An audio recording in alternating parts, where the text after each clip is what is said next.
Welcome in, guys. This is JE Live. I'm Jake Ellenbogen, and wow, we are really close to that milestone I've been eyeing for a while, 10,000 subscribers. I thank you all who have subscribed. If you haven't already, be sure to do that. Be sure to hit the thumbs up button. Hope everyone is doing well on this Tuesday. It is 6:04 Eastern time on my side. I'm aware a lot of people, I just look at the analytics, so I would know a lot of my viewers are in the California area, so it would be 3:04 their time. Hope everyone's having a great day. Unfortunately, we did find out yesterday that, in case you didn't hear, the Rams lost not only their starting safety, but their young up-and-coming second-year man, Jordan Fuller, former sixth-round pick, who not only was the starter, but he was the green dot. He was the man who was getting everybody, he was in charge of getting everybody, situated on the defensive side of the ball, played a pivotal role, on this defense. And, honestly, that defense wasn't the same when he went down with that ankle injury. You could tell it was legit. You could tell it was a problem. I'm definitely concerned about him moving forward. I mean, that injury could be brutal to come back from. I'd imagine he will, but we're not going to see him the rest of the year. Really unfortunate stuff there. Probably going to see Burgess, Nick Scott. Taylor Rapp is dealing with a concussion, so we'll see, if he does play this week. But the Rams are in a little bit of a rut here now that, they did lose Jordan Fuller. What's up, Preston? How's it going? Congrats to the Rams winning the hardest division in the NFL, even after losing Akers before the season started. Yeah, last Sam Prince. I mean, that's certainly a way to look at it. I like that. Definitely not an easy season for the Rams. They went through a lot of injuries. They didn't have quite the injury luck that they've had in years past, but they still did it. Johnny Ram says Stafford. We're toast now, unfortunately. I disagree, but it definitely is a significant loss. Let's see. Yeah, I mean, I think Stafford's going to make things interesting, in his play, and I don't think he's getting enough credit for that because of the interceptions. Terrell and Nick will step up. That's the hope. But, man, Nick Scott had a few missed tackles that, I'm sure, that he wants back, to say the least. What's up, Willie? How's it going? A green substance. Thank you so much. Yes, smash that like button. Thank you so much for being in here. Ram Fan Ashton, how we doing? I'm mostly now getting worried about this team being clutch in game-winning moments during high-pressure games. Stafford, a big reason. What I will say about this is Stafford is about as clutch as it could be. Going back late in that game, you're talking around the 2-minute mark. Stafford gets the ball at the 8-yard line of Los Angeles and takes it all the way down to score a touchdown. Had to make a huge throw off his back foot, thrown perfectly in the bucket to Cooper Kupp down the sideline, and then, making that big-time back shoulder fade in the back pylon of the end zone to Cooper Kupp. Look, he was very clutch on that drive, and really what it comes down to is the interception at the end. There should have even been that chance. The Niners had a 0.4 chance of winning the game after Von Miller had that sack on Garoppolo. The Rams blew it. Sean McVay even admitted that they ran the ball 3 straight times. A lot of that came down to the fact that Stafford had a toe injury. So he was dealing with that. He's actually on the injury report right off the cuff. But, regardless of that, he made a mistake by not throwing the football. And that's what happened. But we're not going to talk too much about last week, or rather on Sunday. The Rams are in the playoffs. It's a clean slate. Everyone has a 0-0 record. That's the best way I can put it. It's really unfortunate that, in this game, hard-fought game, you do lose guys. They get banged up at corner. They get banged up at safety. But yeah, it's really unfortunate in that regard. But you got to be able to step up, and that's something that the Rams have done, regardless who has been at cornerback, regardless who have been, on the offensive line, at running back. Really, the only key constant has really been Cooper Kupp, Aaron Donald, and Matthew Stafford. So, I mean, that's how I would look at that. But yeah, I know there's a lot of people that are worried. Green dot is either going to be Troy Reader or Jalen Ramsey from how it sounds. So I'm not sure about that, but I don't think that they're going to have a first-round exit, but, Sean McVay is 3-3, I believe, in the playoffs. So, I guess stranger things have happened. What's up, Hilltop? How's it going? No. McVay's absolutely not on the hot seat. He's had 5 straight winning seasons. He's gone to the playoffs 4 of the last 5 seasons. He's won the division 3 times. He's not on the hot seat. There's no such thing. I don't care personally what ends up happening this upcoming Monday. If the Cardinals beat, it doesn't matter. McVay is not going anywhere.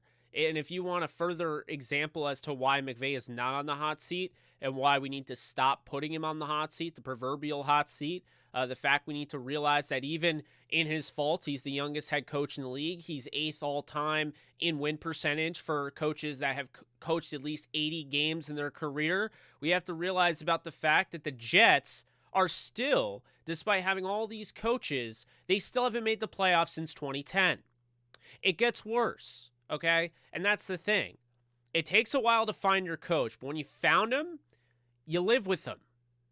I mean, think about this. Mike Tomlin has not won Super Bowl after Super Bowl, and he's had Ben Roethlisberger's Hall of Fame quarterback. He's had good teams, but he's also had bad teams, and he's had historically horrible run games and things along that nature.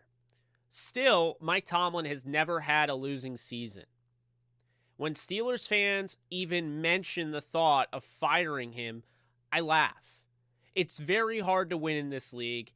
Anything goes, any given Sunday, we always hear that.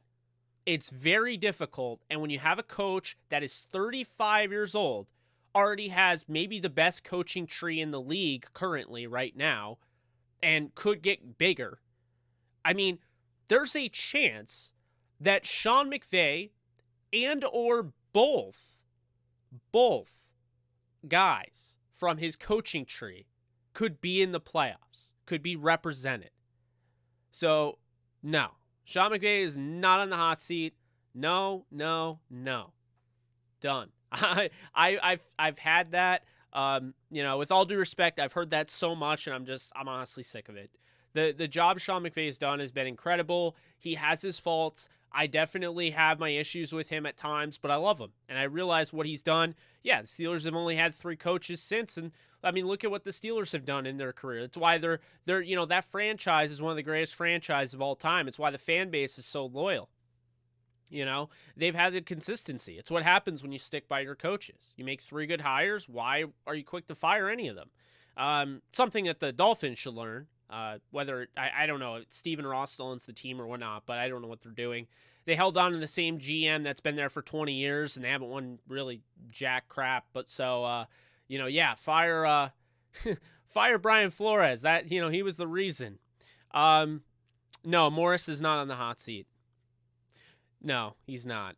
So, going back to, the title of the video, obviously with Jordan Fuller. As you guys know, though, with JE Live, we talk about whatever we want to talk about, That's the main topic to start, but it may not be what I mainly discuss. So, with that being said, Jordan Fuller's a significant loss, folks. I'm not going to sugarcoat this. Nick Scott had some key missed tackles that honestly gave the Niners a chance to win the football game. Am I going to pin the entire loss from the Rams against the Niners on Nick Scott? No, but he was very, very poor in his tackling ability. They had the most missed tackles of the season in the most important game of the season with 19. That's not going to cut it, but I don't expect him to be like that. Okay, and I think this is where a lot of people are already quick to be like, "No, the Rams. I'm picking the Cardinals. The Cardinals are gonna win. All that." No. You're not understanding. You're not. Okay, this is how I'm gonna look at it. And that, don't get me wrong, that loss had me freaking pissed. I was furious. You guys know, I went on a rant. But here's the deal. Okay, the Rams won 5 straight. It took the Niners to come back in a miracle situation, 0.4% chance. A 0.4% chance of winning, according to NFL Next Gen Stats, after Von Miller sacked Jimmy Garoppolo. 0.4. It took them to come back in a 0.4 circumstance to win the game, against this team. So the Rams were that close to winning 6 straight going into the playoffs. And now you're going to tell me that because the Niners won, the Rams are now going to lose 2 straight at home. They're now going to falter. They're now done. This is the same team that has their number. And we just talked about this on Sunday. The Patriots are better than the Dolphins, but they can't beat the Dolphins. That doesn't mean the Dolphins deserve to be in the playoffs more than the Patriots. What about the Jacksonville Jaguars? They're awful. I mean, the Colts can't beat them in Jacksonville. It hasn't happened since, Byron Leftwich was quarterback. He might end up being the head coach in Jacksonville before somebody beats them since he's been quarterback in Jacksonville, as far as the Colts go. The fact is this, okay? You can look at this however you want to look at this. I'm going to choose to look at this as the Rams lost to their arch rival, who they, for whatever reason, cannot beat.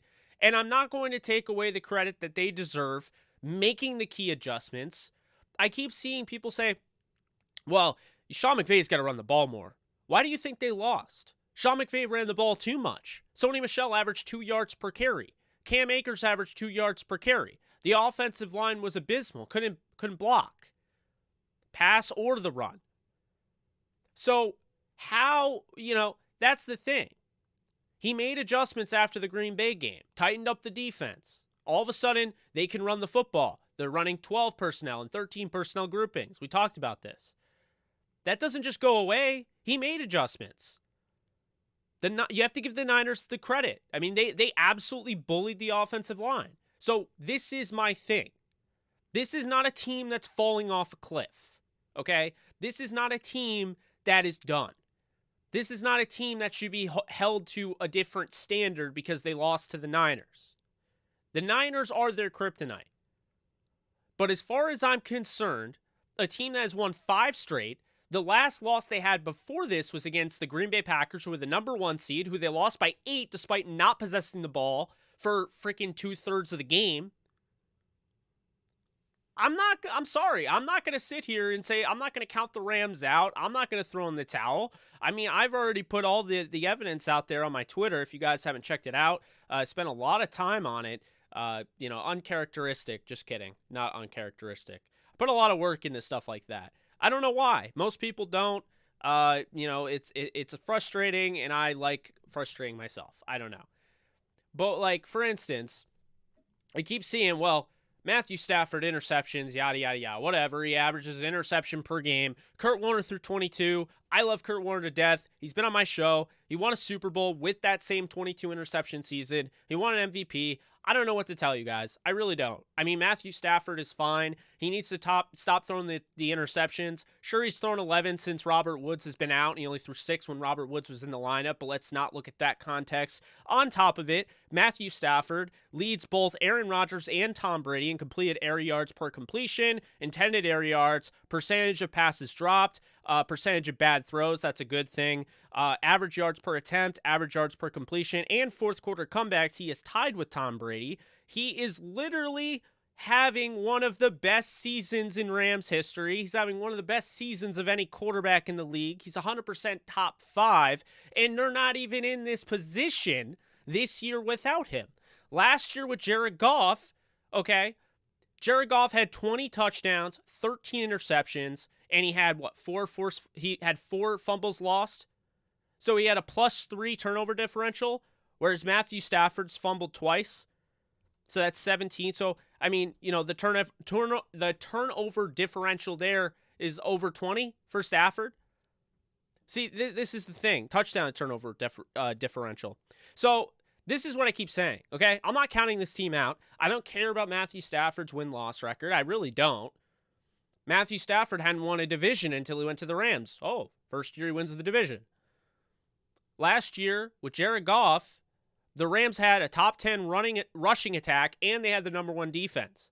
Matthew Stafford has had a bottom half of the league rushing attack the whole season long, and the defense finally just got into the top 5 in DVOA, but before the last 5-6 games, they had struggled.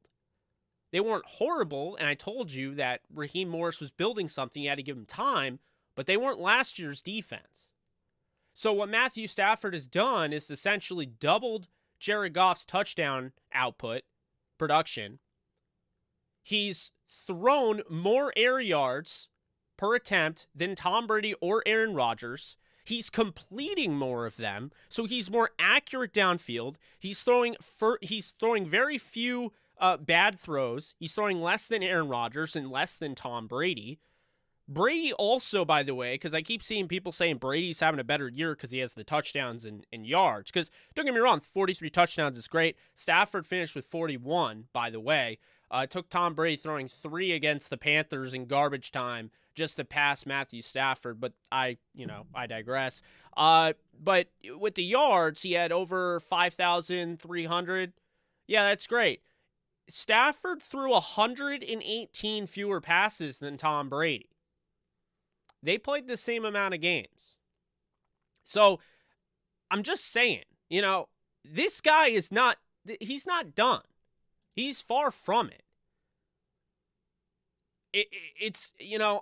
I'm saying right now, guys, and I wouldn't be saying if I wasn't convinced, but this is not a clutch issue. Stafford's interceptions, Tom Brady threw 3 interceptions in the NFC title game and went to the Super Bowl, and no one talked about it. No one cared. It was all about Tom Brady led the Tampa Bay Buccaneers. Can you believe he led them? And that's the thing. The Rams have already proven they can win despite the turnovers. But what it comes down to is if that defense that played in that first half and that offense that played in that first half against the Niners, if they show up against Arizona, oh man, it's going to be a bloodbath.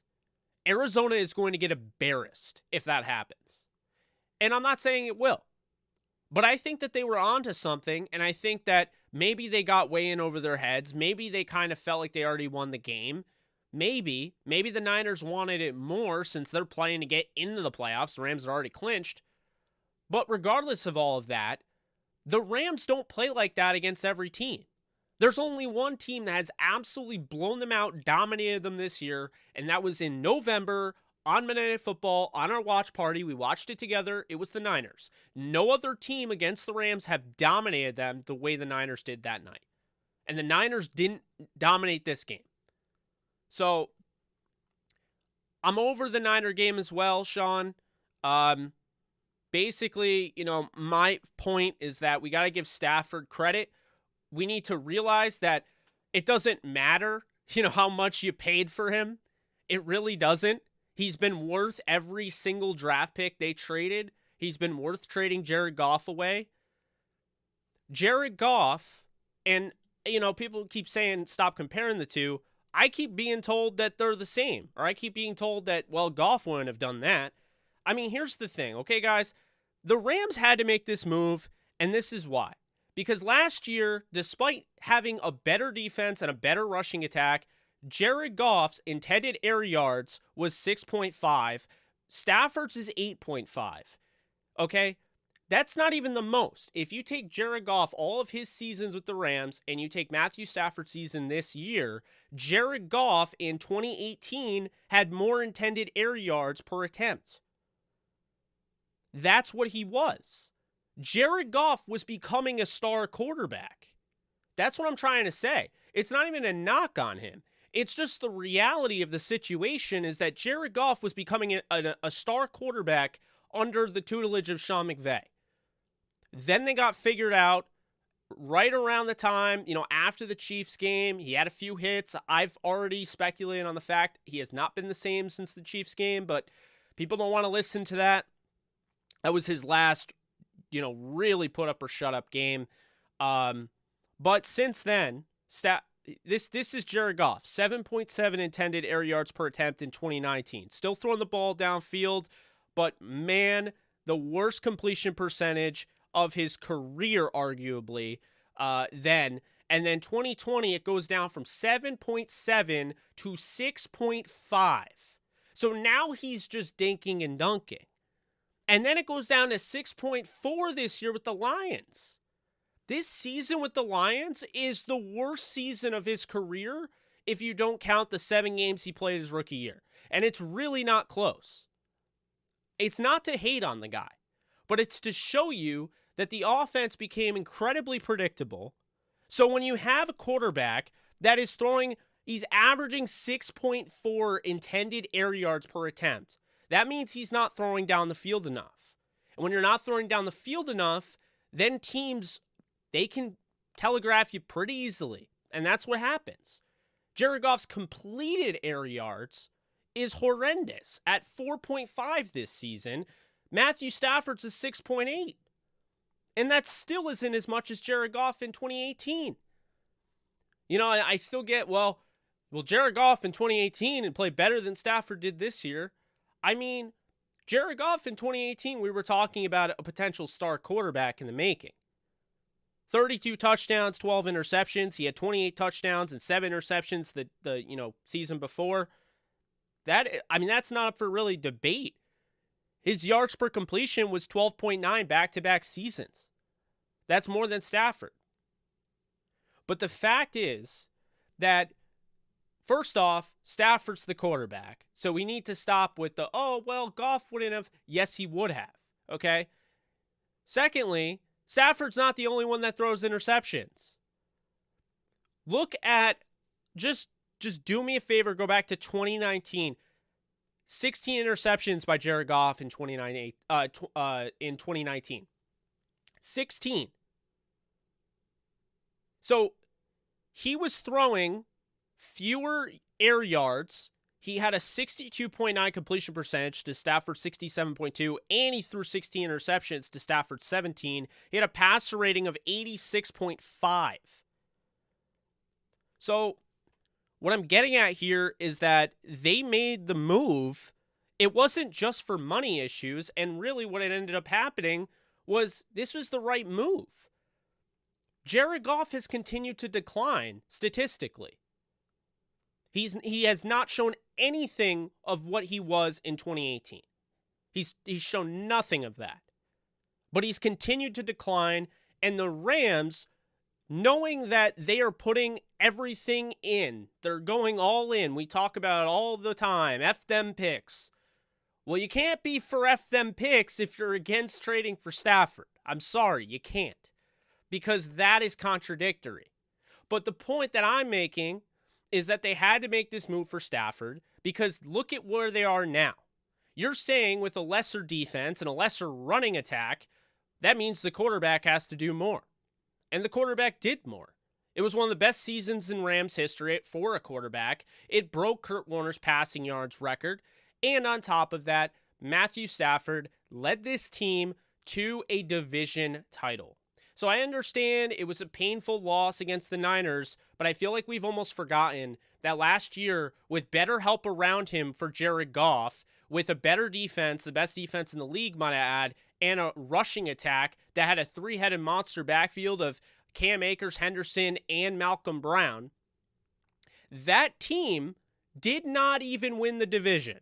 As a matter of fact, that team needed John Wolford.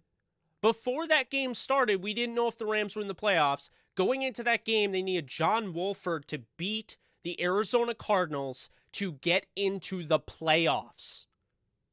So with the number 1 defense and a top 10 rushing attack, the passing attack held them back so much they only won 10 games. And they won 9 with Goff.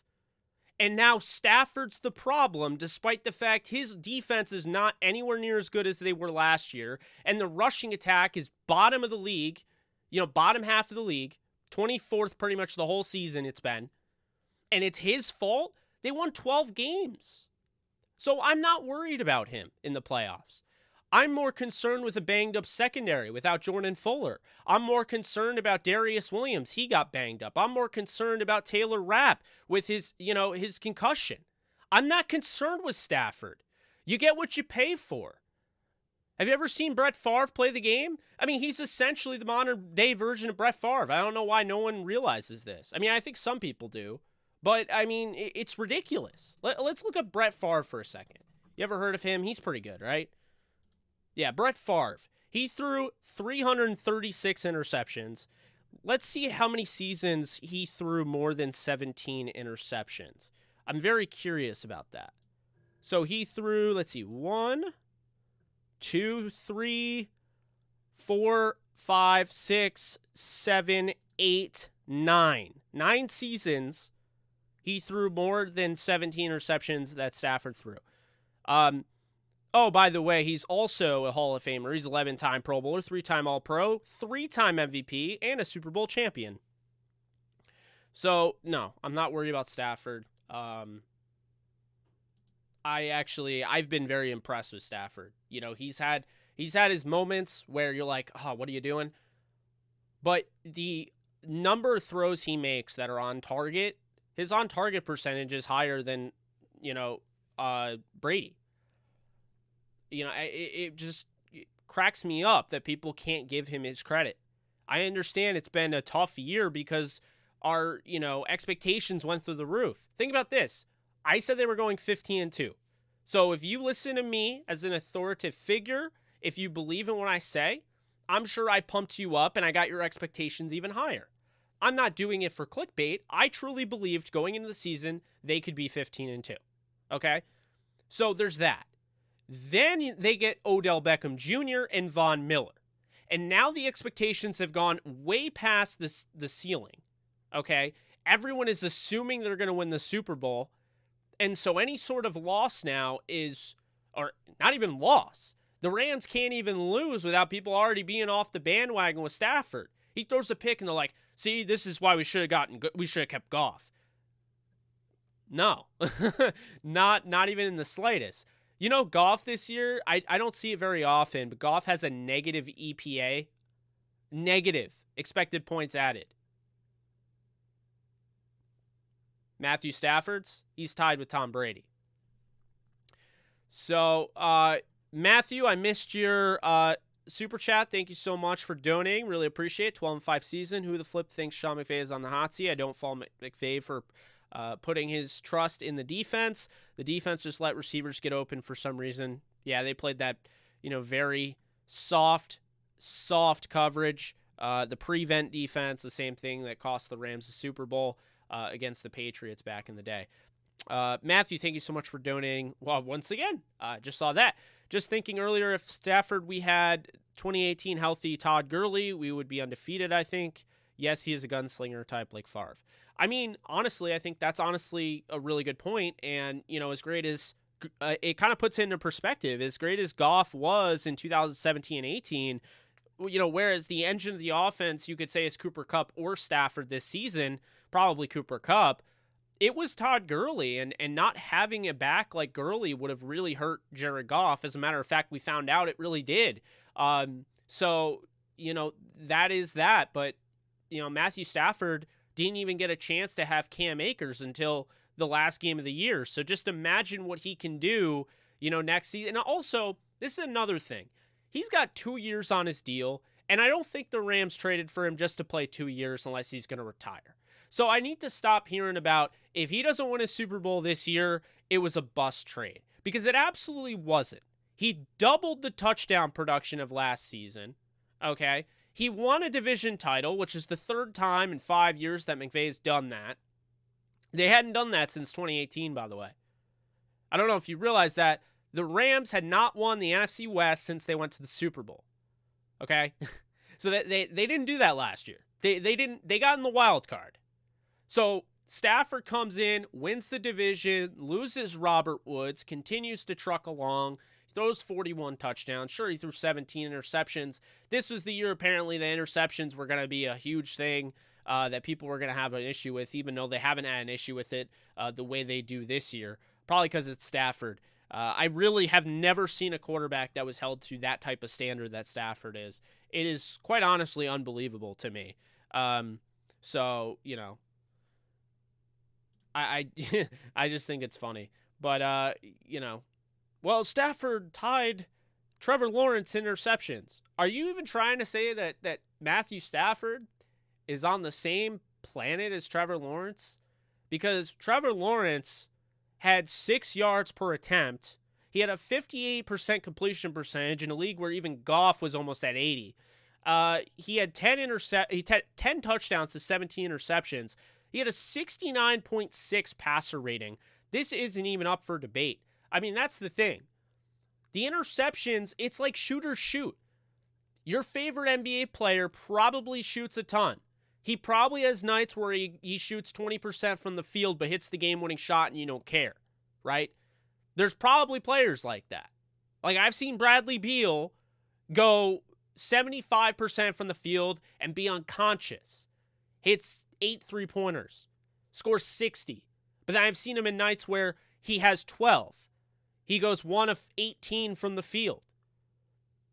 And that's what happens. Shooters shoot. Sometimes it works out, sometimes it doesn't. But when you have a gunslinger like Matthew Stafford, you didn't pick him. You didn't hand pick him to trade for him and have him manage the football game. That's not what you did. That's not what you do with Stafford. He's not a game manager. Oh, another thing, keep this in mind. The bend don't break defense, it's harder on Stafford.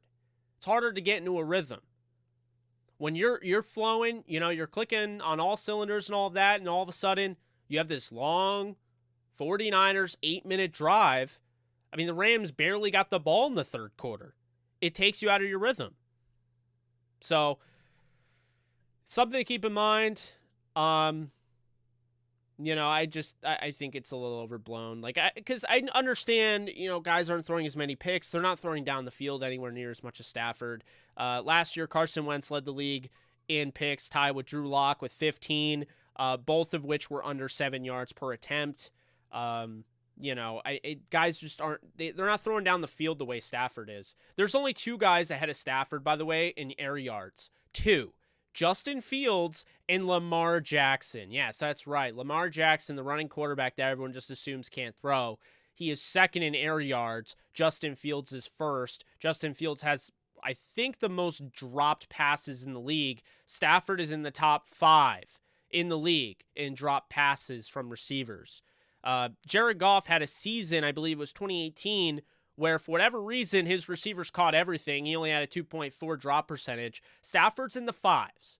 So it's not really all Stafford's fault either, and especially when you go down like that. But, keep this in mind, 2019. Winston throws 30 interceptions. He threw 8.2 yards per attempt. So he's throwing deep down the field, Jameis Winston. He's throwing a lot of touchdowns, throwing a lot of picks. That's a little different. Baker Mayfield, 21 interceptions. Phillip Rivers, 20 interceptions. Jared Goff was 4th in the league with 16. I mean, guys throw picks. That's what happens. For whatever reason, it's been a lot, it's been more focused on now. But, Roethlisberger led the league in 2018 with 16. Luck had 15. Keenum had 15. Darnold had 15. Let's go to 2017. Okay? 2017, Kaiser had 22. Cam Newton had 16. Mariota had 15. Simeon had 14. Okay, let's go to 2016. And now 2016, Phillip Rivers had 21. He went 33 touchdowns, 21 interceptions. People looked at that season. They're like, all right, he didn't have that bad of a year. Winston had 18. Fitzpatrick had 17. Osweiler, Manning, Bortles had 16. Drew Brees had 15. He threw 37 touchdowns, 15 interceptions. I remember that season. He had a 70%. He set the record with completion percentage. He had over 5,200 passing yards, and that was considered a great year. People didn't look at Drew Brees' interceptions and thought, yeah, he had a bad year. No. They saw the season he had, and they took it for what it was. 2015. Blake Bortles led the league with 18 interceptions. Peyton Manning, 17.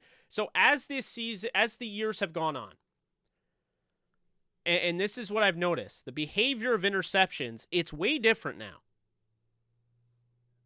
It's way different. Because what it used to be, let's go back to 2001. What it used to be is the best quarterbacks in the league did throw interceptions, and it was fine. Warner in 2001 was the MVP with 36 touchdowns, 22 interceptions. Peyton Manning, 26 touchdowns, 23 interceptions. Okay? Brett Favre, 32 touchdowns, 15 interceptions. And those were considered the top quarterbacks. Tom Brady went 18-12. I mean, 2002. Peyton Manning threw 19 on 27 touchdowns. Brett Favre threw 16, 27 touchdowns. These were considered, but the league, the game has evolved, and Stafford is more of an old school type of, deep ball, greatest show on turf style quarterback. I mean, he plays similar, very similar to Kurt Warner. Brett Favre, 32 touchdowns, 21 interceptions. Pretty sure Jake Delhomme went to the Super Bowl at 19 touchdowns, 16 interceptions that year. I don't care about the interceptions. Don't throw 3 in a game. Don't take your team completely out of it. But we're not talking about interceptions that are just, bad decisions every which way. You have to keep this in mind. A lot of those picks that he's thrown this year they've been receptions in the past because of guys like Calvin Johnson, because of guys like Kenny Golladay, because of guys like Marvin Jones. He throws it up for a guy to go get it, and they don't go get it. They don't even defend it. We've seen that. Remember Deshaun Jackson against Arizona? You just stared up and looked at it? Man, you got to try to make a play on that ball. So that's what I'm talking about. And that's why I don't care. How long will rap be in the protocol? That I don't know. I'm trying to find some information while we're on here. Significant loss, like I said, for that. But let's see here. Rams signed Drake Jackson, the center, to a reserve future contract.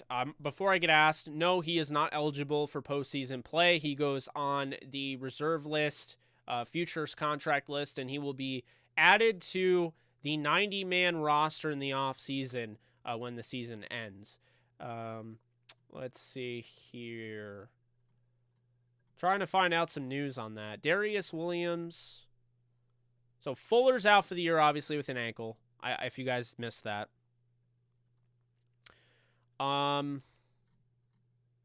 Let's see. Ernest Jones is going to be on IR for at least another week. So if the Rams, assuming they beat Arizona, they move on to the next round, whether it's against Green Bay, Tampa, whoever, they would have Ernest Jones back from how it sounds.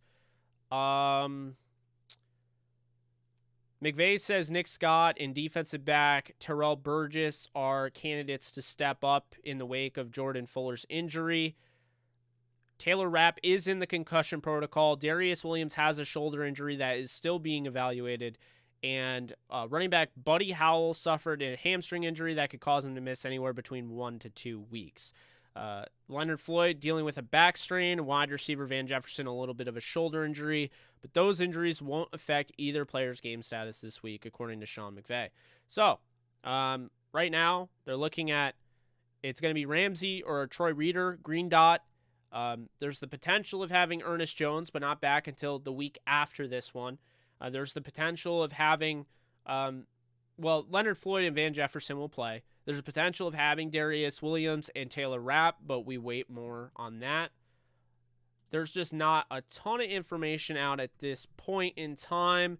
But, I mean, it's still going to be a loss without Fuller. And I know they won without Fuller, but it's, they definitely want to keep him, on the field. So that's going to be brutal to get past that.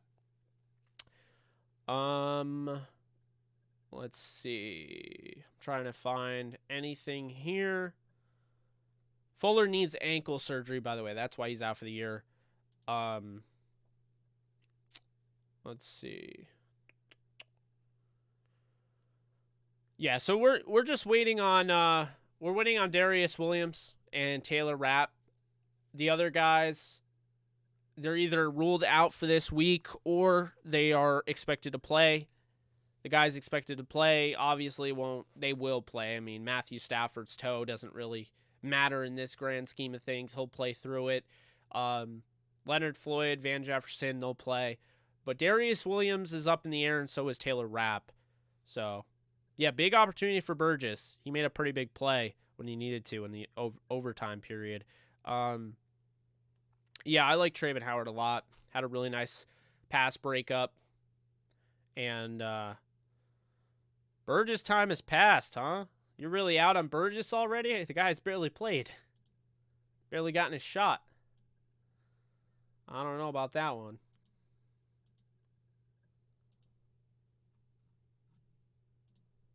Let's see.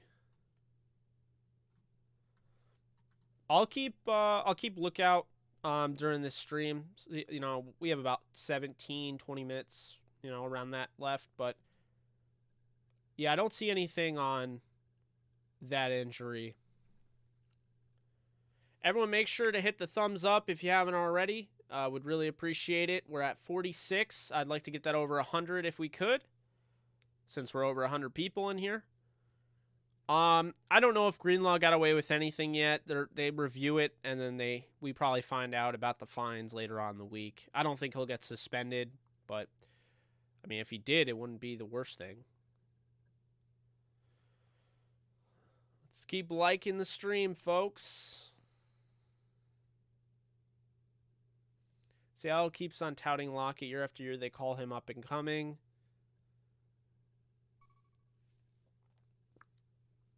Oh, be sure to subscribe if you haven't already.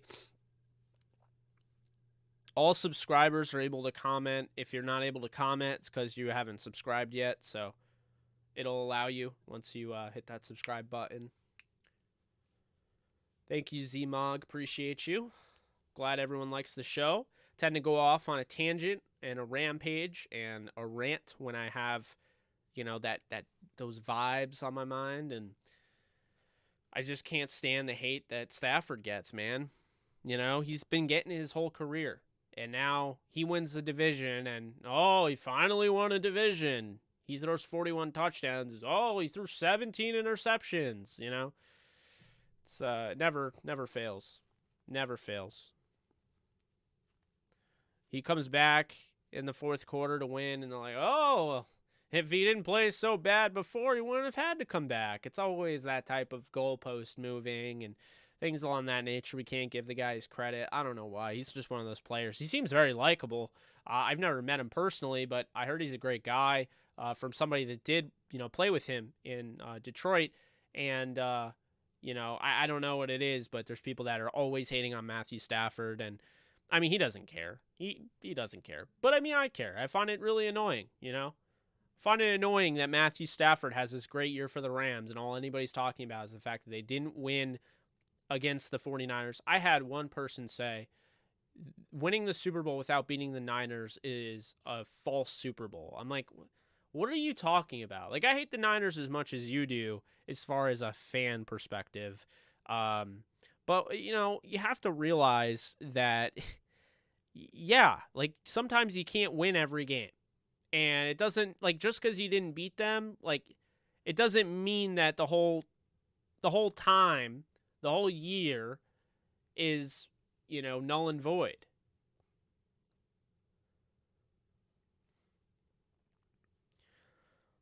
I mean, a really good example of this, for me anyway, back in 2007, I'm a fan of the Kansas Jayhawks, and believe it or not, their football team was very good. They went to the Orange Bowl, and they were undefeated, and this is back when they had the BCS championship game. They didn't have the college football playoff. And so when the Rams, when the Kansas Jayhawks played Missouri in their last game of the season, and they lost, I was pissed because I wanted them to beat Mizzou. But Mizzou got smacked in the Big 12 title game. So even though Kansas didn't get in the Big 12 title game and they lost that game against Mizzou, they still ended up getting a BCS bowl, whereas Mizzou got to play in the Cotton Bowl. The Cotton Bowl at the time wasn't a BCS bowl. So it ended up working out. Like, it sucked. You know, obviously you want to beat your rival. Kansas and Mizzou hate each other. I actually respected Mizzou then, but that's besides the point. But the point is, Kansas ends up playing Virginia Tech in the Orange Bowl, and they dominate them, and they win. And so It's different because the NFL playoffs would go on, whereas college football, that's dead right there. But we had that opportunity as, Kansas fans to watch that win. And even though Mizzou beat Kansas and ruined the chance that they had to play in the BCS title game over Bama and LSU, it still was huge. And so I look at that, it's the same thing. Just because you lost to Mizzou doesn't mean that the Orange Bowl doesn't matter. Orange Bowl is celebrated among everybody, and Kansas won the national title in college basketball that same year. Just because that happened, that doesn't matter. Same with the Rams. Just because they lost to the Niners twice doesn't mean that if they win the Super Bowl, it doesn't matter. Doesn't mean that their season's over. I think we're really quick to be like, fandom takes over. And it's a delusional thing. Causes us to be delusional. I mean, I'll call it like it is. I don't think there's a chance the Rams would beat the Niners right now. I don't. I think they had their chance, and I think right now they gave the Niners a ton of momentum. I think they gave them a ton of confidence. I think they're going to go into Jerry World, and I think they're going to win. It might be close, but I think the Niners are going to win that game. And I mean, that's that. I mean, and that's the thing is that I'm perfectly fine with playing Green Bay. I'm perfectly fine with playing, Green Bay over the Niners because I think the Rams can beat Green Bay.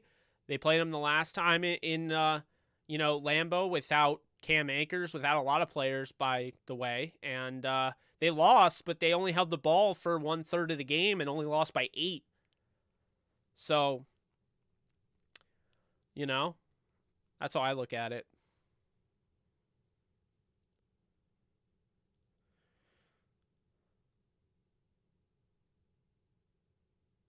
Oh yeah, don't sell your ticket to an opposing team. Rams fans got to represent. Okay, I'm not trashing my own fan base here. I'm not trashing the fact that California represents the most of my viewer base.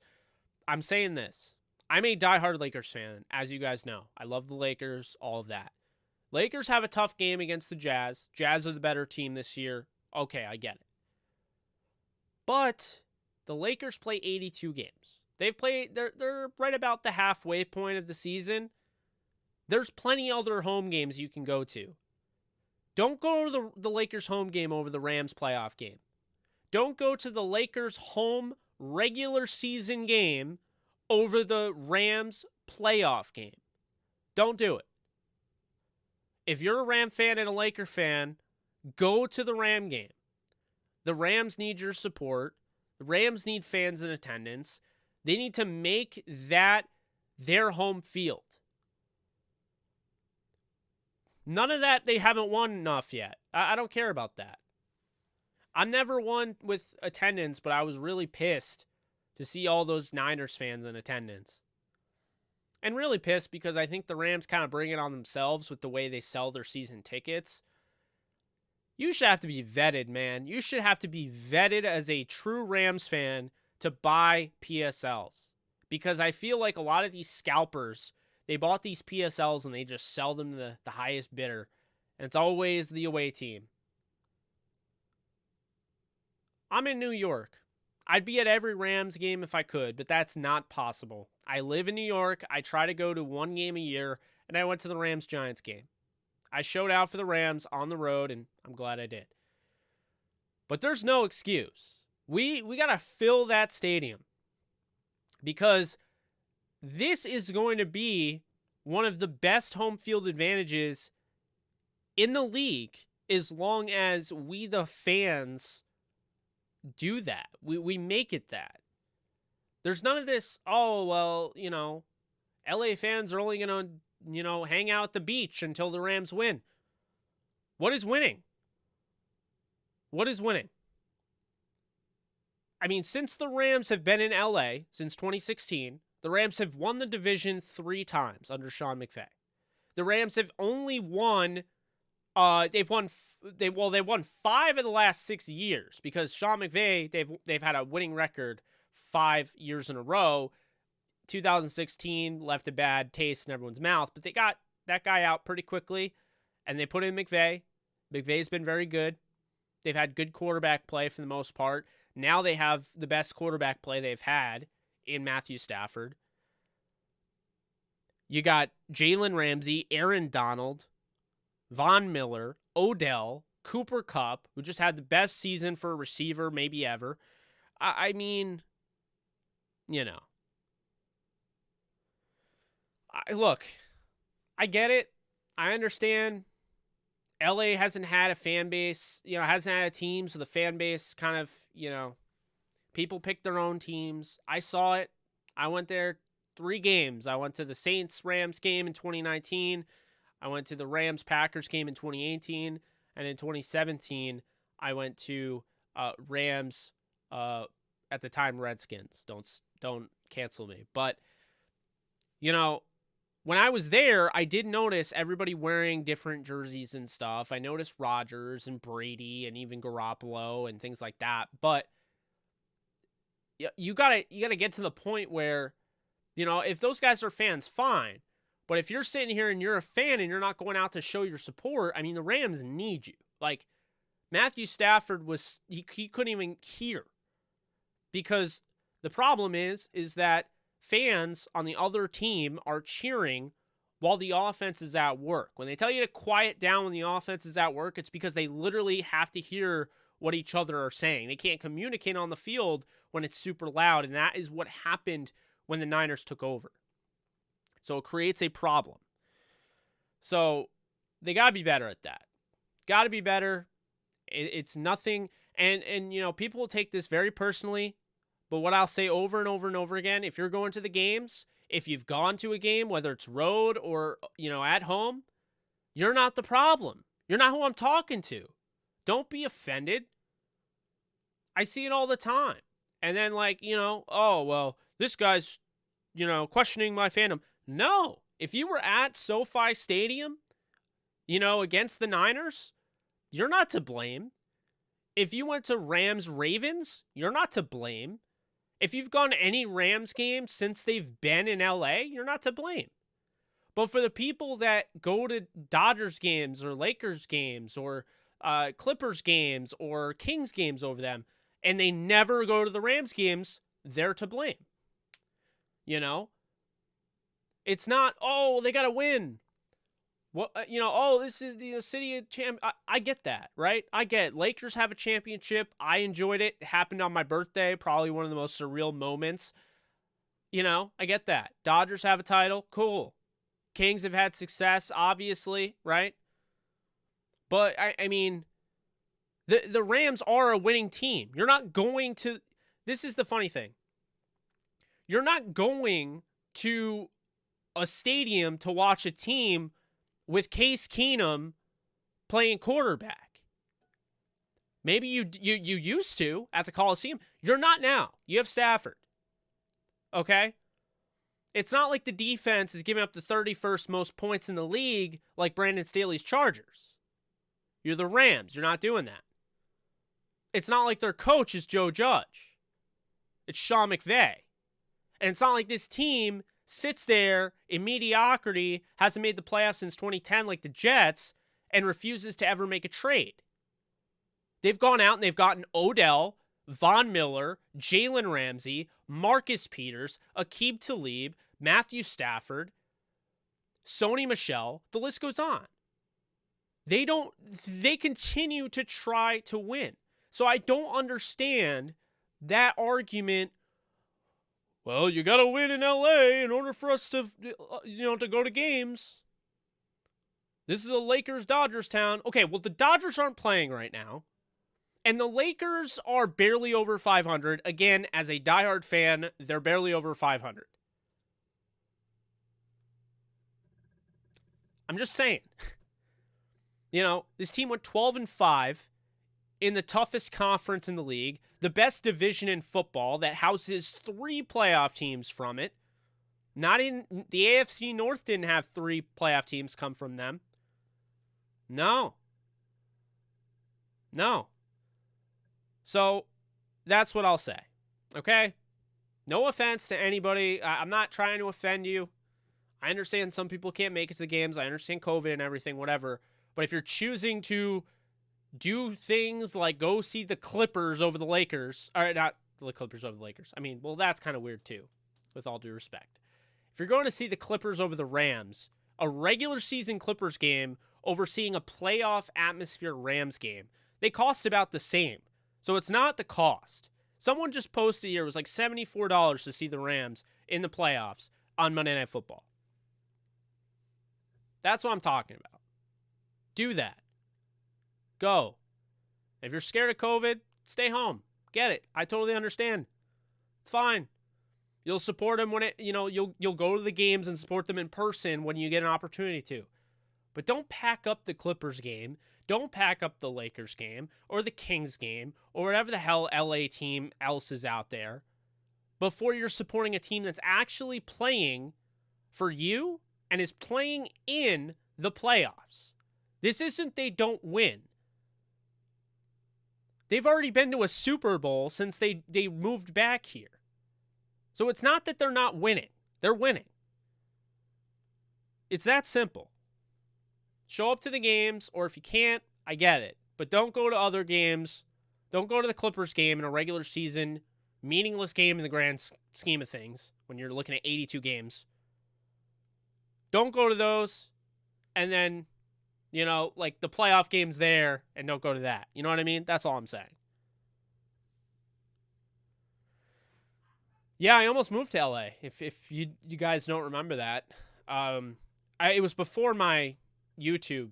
Yeah, right. I think it was before my YouTube channel. Yeah, I know it definitely was. Yeah, I was gonna move to LA. COVID happened, and I've kind of reconsidered, and I think staying in New York, albeit it's kind of different, covering a team that is in LA. And my desire for me to go out there at one point, I just kind of pinpointing, New York is kind of the best fit for me as of right now. Things could change. I could get a crazy job or something like that. But as of right now, I'm self-employed and I'm comfortable in New York and I'm fine in New York. But I wouldn't be lying if I said COVID didn't affect that, because it did. Yeah, I don't know. Maybe I'll live in LA someday, but I was very much into the idea. It was like early last year, and I just decided. I mean, I was looking at moving there with, my friends, all of it. I mean, it was gonna be the four of us, my cousin, but it didn't end up working out. And, some things, they happen for a reason, and I'm glad, but,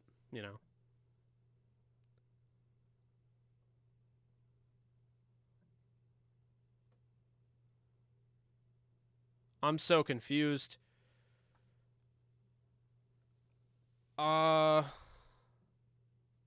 Michael, yeah, I don't know what you're saying. You're telling me to shut up and then shot or just the COVID test live in Utah. Let's go Rams. I don't know what that means. I didn't see your super chat. Sorry. I keep like staring at the camera, which I've gotten better at talking into the camera, like more like this, but problem is I miss your super chats. I saw Matthews. I'm out of state, SC fan, but Rams that sell Niners fans tickets suck. Yep, absolutely. Thank you so much for donating, though, Matthew. Appreciate you. Brandon, I see yours there. What up, Jake? The Stafford disrespect is just ridiculous. Also, I think the Bucs and Eagles game is going to be tight. The Eagles almost beat them on Thursday Night Football. Didn't even realize that. Did they play this year? How did I not know that? Eagles, Buccaneers, 2021. Oh my God, they did play. Dude, I had no idea. I completely forgot they played. That's crazy. Rams could end up playing the Niners. I mean, if the Bucs lose this game, man, the Rams will end up playing the Niners, I think, in the second round of the playoffs.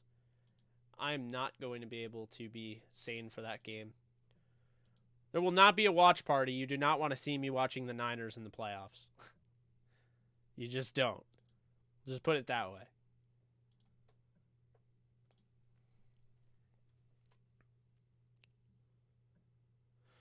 Thanks, Hilltop.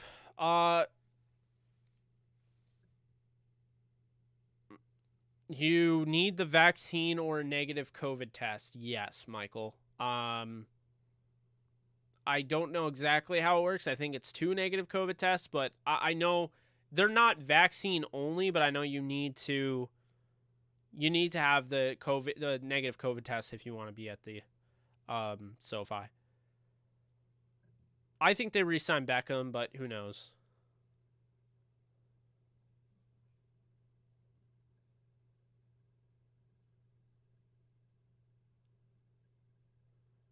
Yeah, we're gonna do a I think tomorrow we'll do the NFL preview. So we're gonna look at all the games in the playoffs and we're gonna talk about them. Maybe I'll bring on a guest or something. But aside from that, the NFL preview, and then we'll do the Rams Cardinals preview. But it'll probably be like assorted live streams like what we're doing right now. Because I like doing these. I don't know about you. The videos are a pain in the ass. I'm going to be real with you guys. It takes a lot of time to edit those things. I put graphics and stuff. I really like my videos, and the quality is a lot better as far as the camera that I'm using. It can only be so good when you're streaming, right? It can't be 4K. I can't stream in 4K, and no one does. And YouTube doesn't even let you. But, I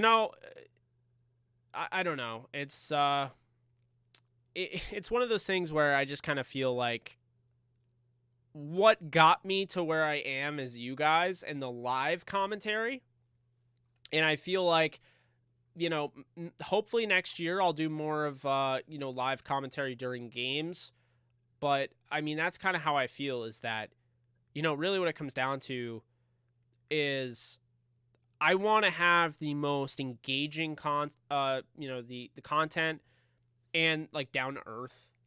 Because I don't feel like I'm better than anybody, I look at the game differently than most people. That doesn't mean I'm better than them. So I like to be more down to earth. And I feel like when we do these conversations, obviously at some point or another, when we take off and we grow to a whole other level, I'm either going to have slow mode going on where the chat is going like this, or I'm going to have like, super chats are going to be the only thing I'll be able to respond to. So, I mean, I'll try my best, but it's pretty difficult, and you guys make it difficult in a good way to keep up with all the comments. So, I really do appreciate that. I'm just obviously trying to put out the best content I can. It's been crazy year to start. It's been a crazy year in 2021, but, I do know I'm very appreciative of how, things have gone with you guys. And, just looking at where we are, I'm going to update it right now. We're getting there. I mean, we are absolutely getting there, folks. 84 subscribers left from 10,000. Who needs Joe Rogan when we have Jake Ellenbogen? Well, that is incredibly amazing for you to say. Joe Rogan is the greatest podcaster in the world. So, I mean, whether you like him or not, he knows what he's doing. He records about 3-hour episodes per day. I don't even know how he does it. He's just incredible. Has his own studio and everything. People join and all of that. But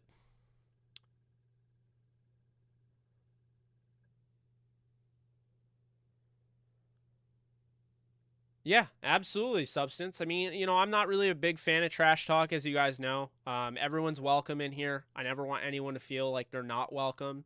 That's not my community. I don't aspire to have a community like that. Toxicity is not allowed. Racism's not allowed. Sexism's not allowed.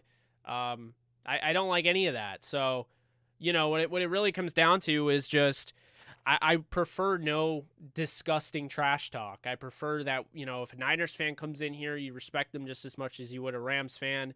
This is an 85% Rams channel, but I also do other things, and I just want everyone to feel welcome. If the Niners and Rams meet in the second round, I'd have a hard time not picking the Niners, to be honest with you. I'd probably go with the old, I'm going to jinx this thing. I'm going to pick the Niners and hope the Rams win because I picked them. I don't know, man. It would be crazy.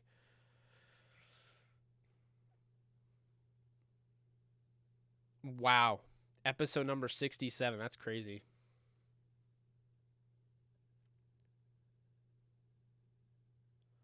Oh, the FanDuel. Yeah, I was there this year. Yeah, I'd be down for that.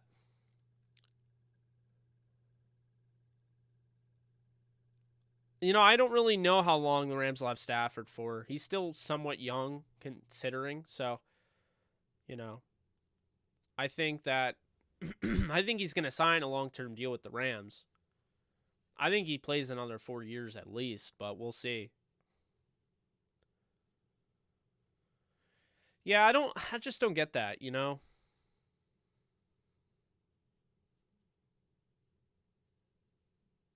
Amber, thank you so much for subscribing. Appreciate you. And yeah, that's a bummer. It really is. Um but hey, like I said, it's one of those things where it sucks they lost, but the best way to make do and move forward is to continue winning. And I mean, you can look at it multiple ways, but they would have had to win 9 straight to win the Super Bowl. So maybe that was a little, unrealistic. So Earth Gym Warriors, I will say this, I'd be interested. I would be interested. If they want me, they can come get me. But I wouldn't be leaving DTR. Just letting you guys know. Wouldn't leave DTR, wouldn't leave the stream. I would just add that onto my list of things to do. So if LOR wanted me, LOR could come get me. I'm right here. Working from home every day, self-employed, plenty of time. That's the best way I can answer that or respond to that. I'm extremely disappointed with the Morbius film getting pushed back, yes. Makes me not even want to watch it, to be honest with you.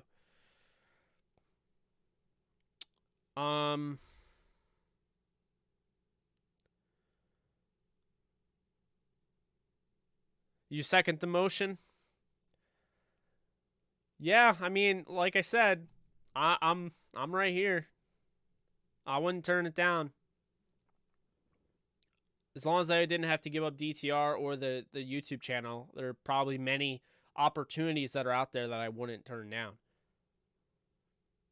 But I'm not leaving you guys.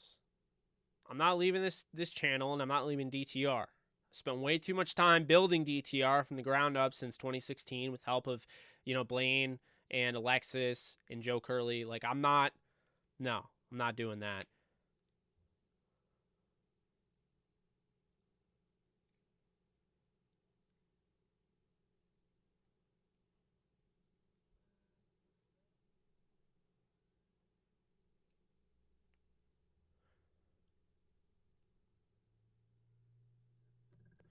I mean, I'm bummed we didn't get to see Robert Woods play with Odell and Cooper Kupp and Van Jefferson, Tyler Higbee. Still bummed about that.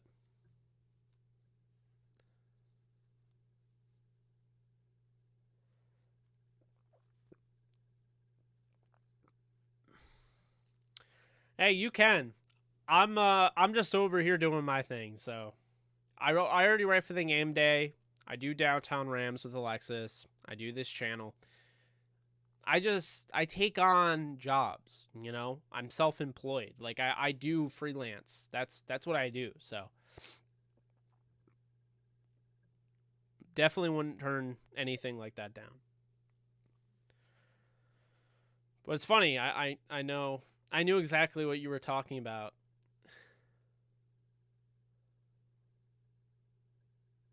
Not sure the chance of OBJ, re-signing. I think he could take a smaller deal than maybe people would expect, but I feel pretty good about him returning. I don't know for sure if he's going to, but I've heard good things. Vaughn, I don't feel good about, but it's not like I've heard anything about Vaughn. I've heard about OBJ, how much he loves LA. I haven't heard anything about Vaughn.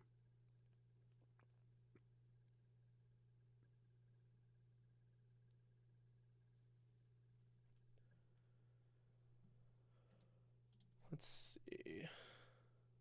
Yeah. Oh, absolutely. Totally cheated.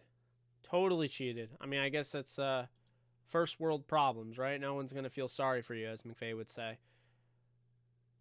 78 thumbs up. Let's get it up to 1,000. 1,000. I mean, I'd love 1,000. Don't get me wrong. I'd love 1,000, but I meant 100. 1,000. Like that'll ever come.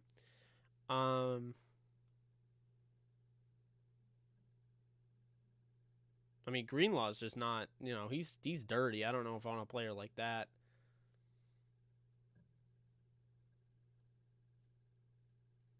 That's good. Yeah, I'll have to do some digging and see what's going on with Von Miller.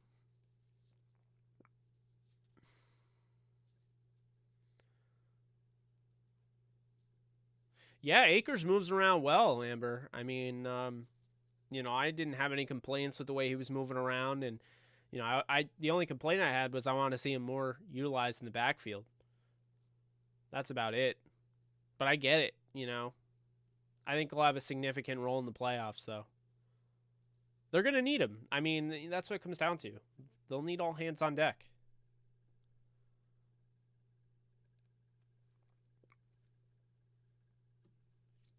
In the draft, I don't know who's going to be on the team, who they bring back. It all really depends on that. It's all predicated on who they lose, who retires, if anybody, I haven't gone in the draft a ton, but when it's draft time, you will know, and this channel will shift to that, and we will be on top of it, and we'll be better than we've ever been. I can assure you on that. So I'm excited for that. I know the demonetizations and things like that I went through last year with the film breakdowns, but at the very least, I'll be doing videos explaining, different prospects and what they bring to the table. And that way, I'll have a playlist. So if you want to go back and know what my thoughts were on a player, you can just go to the playlist and find my quick little summary. Those will be videos. I probably won't stream those live, because they could turn into something that they're not. So those will just be straight up videos, but I'm looking forward to those. I mean, I think the Rams should replace Brian Allen with Coleman Shelton. I mean, I thought Shelton played better than Allen has played.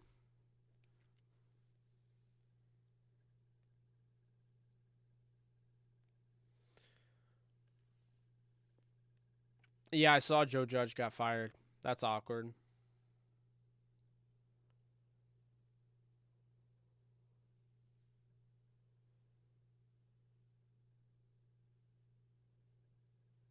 Appreciate that, Braca Flower. Yeah, I mean, that's kind of my goal. I mean, I don't watch a ton of college football because I don't like, forming preconceived biases. And so, what I do is I don't really watch a ton of college football. And then when it comes to watch the film, I'm able to watch the film without any sort of bias. I have, detached myself from that game. I don't have an emotional stake in the game. I don't remember how a player made me feel. I'm just doing it in the grand scheme of things, like this, like broken down. So, being able to be working from home this year, there's a chance that this is like by far the biggest year I've ever done in the draft. I mean, we'll see. This will be the biggest on the channel. That I can assure you. But this might be the biggest I've ever done, and I've put together 350 player big boards, I think 3-4 years in a row. So, I mean, I don't know what that means, but we'll see. But if you guys don't remember, last year I believe I shared it. I had my big board available. I shared my big board so everyone could see my players and everything, and I updated it throughout the draft. So, what's up, Corey? Thank you so much for donating. I could see it. I think there's a chance that they lose Kevin O'Connell. I think O'Connell could be gone, and I think, because of that, the Rams would just promote Thomas Brown to be the OC. And then Thomas Brown would probably be gone the year after. But there's a chance. I mean, I know there's people that don't believe it, but Raheem Morris could be a head coach. I mean, I definitely think he could be a head coach. Yes, join the Discord. Absolutely, Green Substance. I think he could be a head coach. I think O'Connell... Personally, if I was hiring, I don't know if I would go with O'Connell yet. I think I'd want to see him call plays first. But O'Connell, you have Thomas Brown, You have Raheem Morris. You have Chris Shula, the linebacker coach. There are guys. Eric Henderson could be a defensive coordinator option for whoever leaves the Rams. So if, say a guy like Kevin O'Connell leaves, he might take Eric Henderson to be his defensive coordinator. That would be a promotion since he is the defensive line coach. There's a lot of opportunities here. Ejiro Evero, the secondary coach, he's a potential. So we'll see. I mean, I don't rule anything out at this point. I think that they're all in play. And if I were to hire anybody, I think I'd hire Thomas Brown. That's who I would hire. I'd hire Thomas Brown in a heartbeat. I mean, Brian Flores would be up there, but I really like Thomas Brown. I really think that Thomas Brown is like that next big coach on that coaching tree with McVay. McVay loved him. Like, he took him right from Georgia, South Carolina, I believe, actually. He was the running back coach at Georgia when Sonny Michel was there. Fun fact. But he's a wide receiver coach and I believe OC at South Carolina. He takes him over. He becomes the running back coach with the Rams. And just, like, 1 year, he's the assistant head coach. So right now, if Sean McVay, for whatever reason, couldn't coach, say he got sick or something, Thomas Brown would be the head coach for the Rams. People don't get that. Like, he'd be the interim head coach. So I definitely feel like he's the guy I would hire. He's the young, up-and-coming guy. I'm hoping they don't lose him. I think that they could lose him. They'll definitely lose him in 2 years. If not, then they'll lose him in 3. But he won't be with the Rams that long. I'd like Vic Fangio only if Raheem Morris gets fired. I'm not about to fire Raheem Morris. What's up, Peo? Yeah, I'm ready for the game. It's Tuesday. I thought it was Wednesday when I got up, so that was upsetting. But yeah, I'm definitely excited for the game.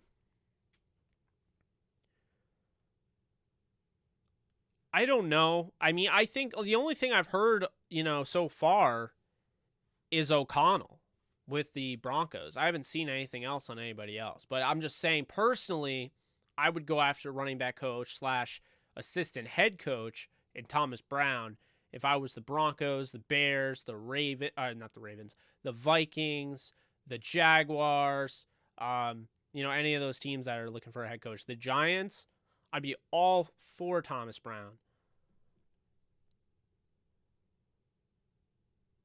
Pretty confident the Rams are going to beat the Cardinals, but I never like to get way too ahead of myself. We'll have that preview later on the week. We'll have the NFL playoff preview with every single game. I'm going to break it down. I'm going to tell you what I think. I'm going to talk about betting odds and all of that. We'll have betting picks for those games.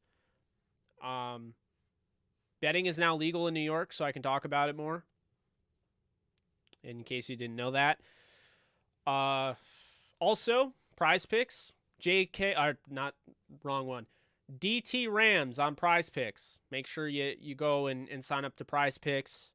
Pick 5 player over-unders, and if you hit them, then you can win up to $200 on a $20 bet. So, it's worth giving it a shot. I believe Stafford is the answer, yes.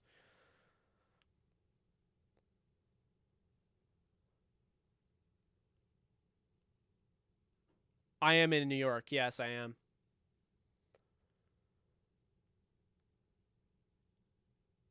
The Rams blocked Kevin O'Connell from going to the Chargers. They instead got Joe Lombardi from I believe he was with the Saints at one point.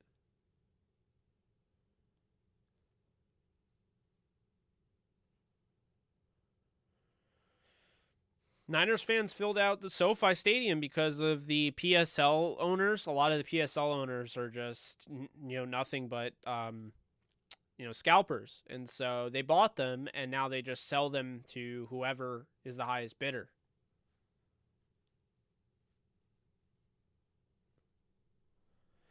I don't know if I'll do a film breakdown. Those take a while, and, I don't know. I have a pretty busy week ahead of me. But I might. So that's something to potentially look out for. Alexis and I will do a podcast previewing the Rams and Cardinals. So for you audio, people out there you go. For those of you who want to listen to the podcast but don't like listening to audio and like YouTube more, we post our podcasts on YouTube now. Pretty cool. So look out for that. We've been getting some good viewership on YouTube as far as the podcast goes. So it left the Downtown Rams YouTube channel, went over to this channel. Glad it did. It's been getting a lot of run, some really good listenership from what I've been seeing, or whatever you want to call it, viewership. They're not really viewing anything, but thank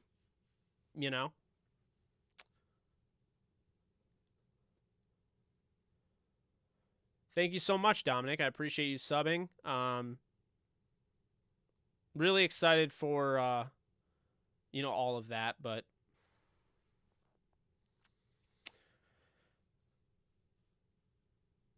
best case 49ers win and we get Tampa round 2, then Green Bay NFC title.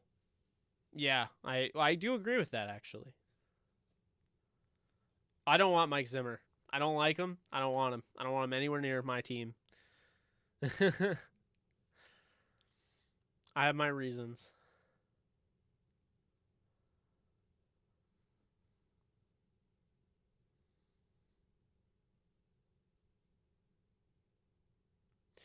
I don't know what to think. I mean, I kind of feel like the Niners are going to go into Dallas and win, but, we'll see. Oh, man. Joe Brady, that is a name. That is a name if, man, didn't think about that. If Thomas Brown doesn't want to be the offensive coordinator, Joe Brady, I'm all for. Absolutely, Peo. Thank you so much.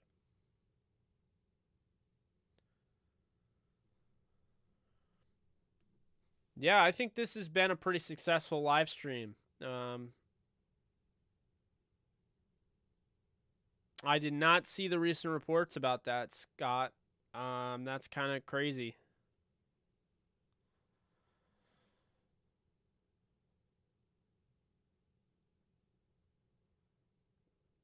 I agree with you. I hate the Monday Night Football game with a passion. I'll get into it a little bit tomorrow with the NFL preview that I'm going to do. It's going to be all the not everything, not every playoff, but just the wild card round. We're going to be talking about each game and get you guys ready for that. For those of you that want betting advice, betting picks, whatever, I'll be having those as well in that show. But it's going to be a live show tomorrow, and I'm going to just be covering all the games. Then I think Thursday will probably be around the day that I do the preview for the Rams Cardinals. Or we'll just do a miscellaneous live stream. Friday could be the preview.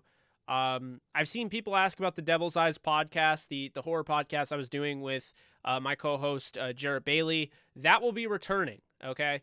It's coming around the corner. We'll be doing a episode on Scream because the new Scream movie is coming out soon.